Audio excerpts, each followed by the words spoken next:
आपके एक छोटे से किसान परिवार में जन्मे, साधारण परिवार में जन्मे, अतरौली से संबंधित रखने वाले, जो बाद में चलकर उत्तर प्रदेश के मुख्यमंत्री बने। जय जय श्री राम। ठीक यही उद्बोधन था भगवान श्री राम के लिए। अपना जीवन, अपनी कुर्सी त्यागने वाले ऐसे त्यागी और तपस्वी और ईमानदार, ऐसे जननायक कहें, प्रेरणा कहें, नेता कहें, वो थे बाबूजी कल्याण सिंह।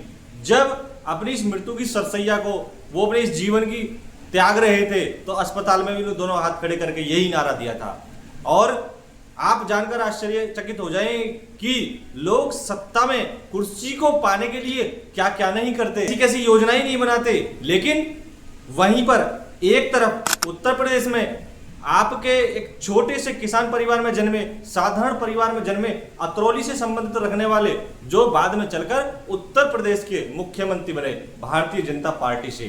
और जब मुख्यमंत्री बने तो वो पहले से ही प्रसिद्ध थे। लेकिन जैसे ही एक घटना होती है 6 दिसंबर सन 1992 की जो घटना होती है वो उनको पूरे देश में चर्चा का विषय बना देती है। और चर्चा का विषय होता भी है कि जहां पर एक तरफ यदि मैं बीडीसीबी चुनाव लड़ रहा हूं, नगर पंचायत का चुनाव लड़ना चाहता हूं, मेंबरी का चुनाव लड़ना चाहता हूं, मंडल अध्यक्ष का चुनाव लड़ना चाहता हूं, जिला अध्यक्ष बनना चाहता हूं, अगर जो ऐसे दायित्व की घोषणा हो तो जो व्यक्ति चुनाव अधिकारी या कोई अधिकारी होता है उसके बाहर लंबी लंबी लाइन बन जाती है और आदमी एड़ी और चोटी तक का जोड़ लगा देता है कि मेरे को कैसे ये दायित्व मिल जाए। छोड़ने की बात आप छोड़िए, पाने के लिए एड़ी और चोटी का जोड़ लगा देता है। लेकिन जब 6 दिसंबर 1992 की घटना हुई, बाबरी मस्जिद के उस ढांचे को ढाया गया, तो उसकी पूर्ण जिम्मेदारी बाबूजी कल्याण सिंह ने ली और कहा सत्ता जाती है तो जाए, लेकिन यदि मेरे सत्ता में ठोकर मारकर सत्ता को त्यागने से यदि भगवान श्री राम का मंदिर बनने का मार्ग प्रशस्त होता है तो मैं इसको अपने लिए सौभाग्यशाली समझूंगा।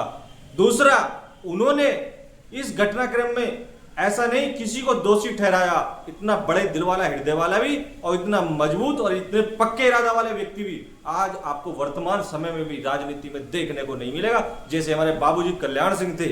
उन्होंने इस पूरे घटनाक्रम की किसी को कोई दोषी नहीं ठहराया, किसी कर्मचारी को दोषी नहीं बनाया और उन्होंने कहा कि इस पूरे घटनाक्रम का मैं दोषी हूं, क्योंकि यदि कार सेवकों पर गोली चलवाने के लिए किसी ने कहा तो मैंने साफ साफ मना कर दिया कि मैं कार सेवक को गोली नहीं चलवाऊंगा। और पूरा कहा है वो अधिकारियों ने, जितना मैंने कहा है अधिकारियों ने उतना ही कहा है और अधिकारियों की इसमें कोई गलती नहीं है और ये पूरी जिम्मेदारी मैं लेता हूं। पूरी जिम्मेदारी बाबूजी ने इस मामले की खुद अपने ऊपर ली थी।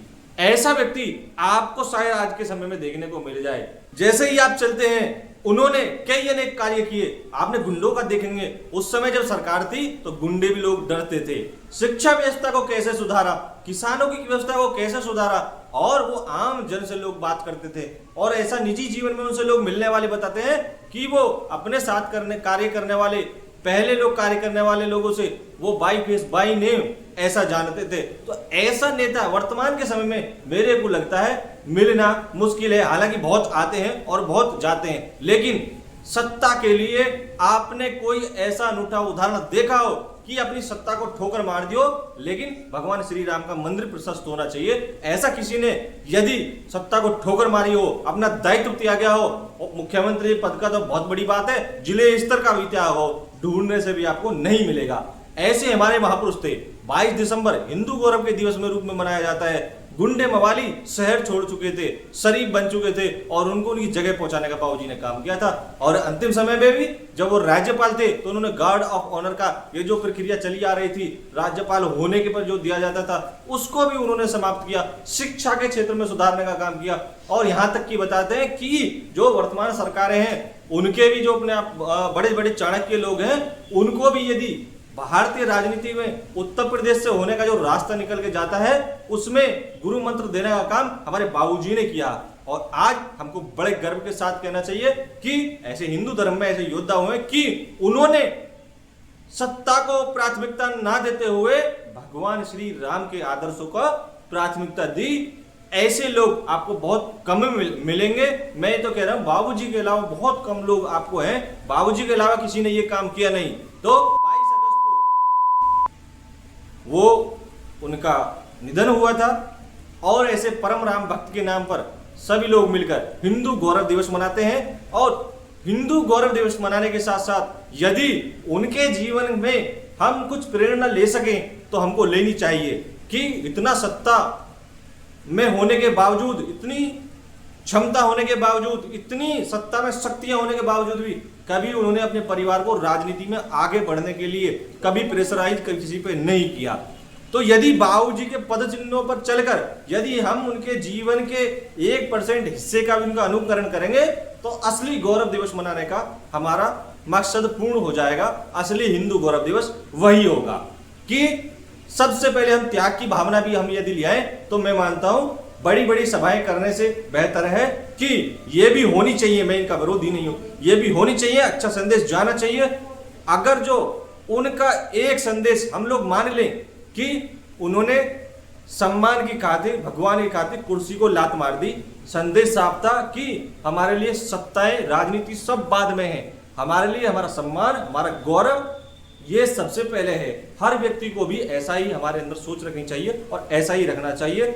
और इन्हीं सब बातों के साथ बहुत सारी बातें जो मैंने आपको बताई हैं, यदि 1% भी हम लोग उन पर काम करने में सफल रहे तो असली श्रद्धांजलि, असली हिंदू गौरव दिवस मनाने का हमारा मकसद पूर्ण होगा, मतलब पूर्ण होगा। ऐसे योद्धा समाज में होने चाहिए, उनसे प्रेरणा लेनी चाहिए, इनके पद चिन्हों पर चढ़कर हमको आगे बढ़ना चाहिए।